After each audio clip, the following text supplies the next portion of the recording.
Today was day 21. I've said before it takes 21 days to establish a habit, so I've been going to the gym for 21 days. All of them had been in the morning except for one day that was complicated in the morning, couldn't make it, but I got there in the afternoon.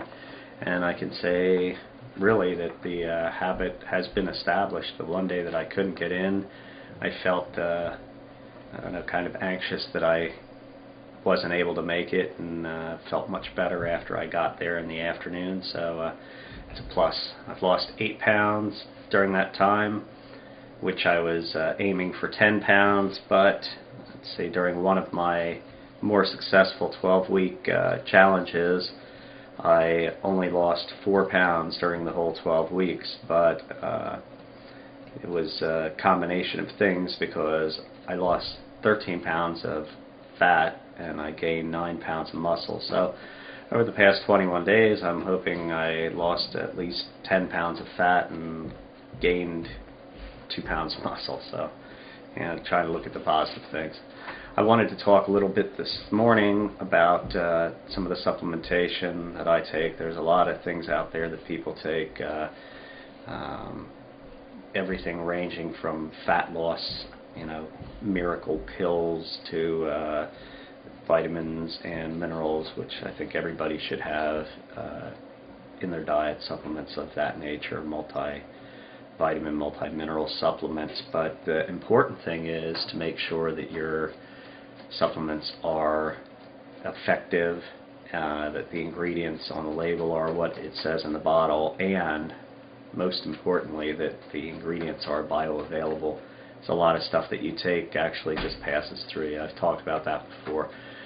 This morning I specifically wanted to talk about DHEA. I've been taking DHEA for about I'd say maybe 2 or 3 years, and I take a small amount. You can take, they have pills out there that you can take that are quite a bit larger, but I take 25 milligrams a day, which is a good recommended dose from everything I've read. Women should take a max of 25 milligrams per day, men max 50. The most effective time to take that is in the morning, so I take one caplet of 25 milligrams a day. This is a supplement that is supposed to be linked with anti-aging. I originally took it because I heard it was good at keeping your skin supple, and it helped with wrinkle prevention, and that's something that everybody's interested in. The supplement isn't to be taken by anyone who is under 40, and definitely not for children. So as you get older, like when I hit 40, I started looking at things to keep me invigorated and youthful as much as possible. And I think everybody's looking for things like that. I don't think there's any miracle cure. At some point maybe there will be. I think keys to staying younger are being active mentally and physically, and taking supplementation, really. One thing about DHEA that has been discovered is the DHEA production peaks around age 25 and then it drops off. DHEA is naturally produced in your body. It's the most abundant androgen, which is a male steroid hormone that is secreted by the adrenal glands, and it has a lot of different functions. And I'm looking a little bit at notes because there's so much stuff that I really want to make sure that I cover.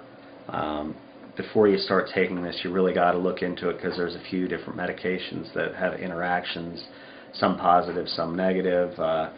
AZT, which is used to combat AIDS and HIV, there's been conflicting research there. Some things have said that it definitely helps AZT, and other surveys and reports have said that there's no conclusive evidence. So there are a lot of medications that this can interfere with. There also has some negative potential impact on your liver. So a lot of that stuff is from people who are abusing DHEA, taking too much of it, but definitely you want to look at what drugs have interactions with this.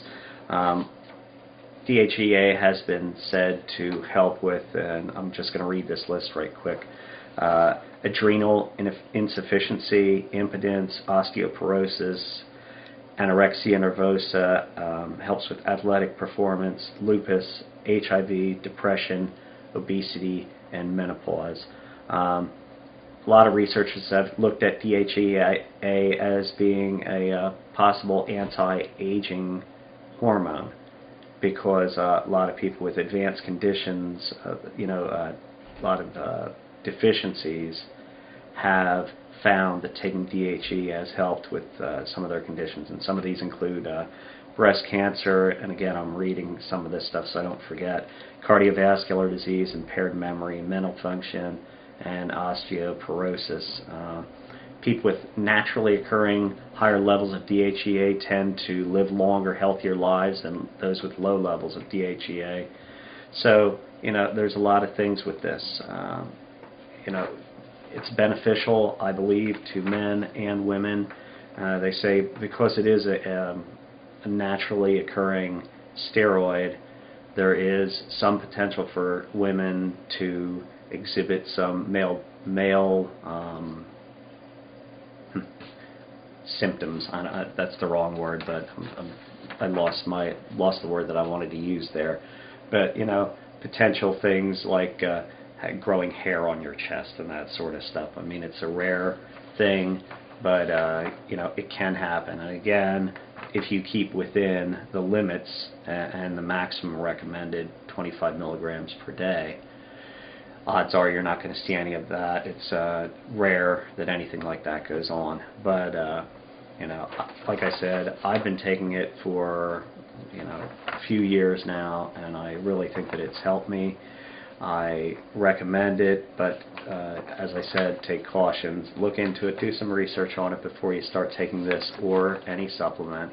It's recommended that you talk to a doctor before taking this, but I'll also say that doctors tend to look at people who are self-prescribing, as they may call it.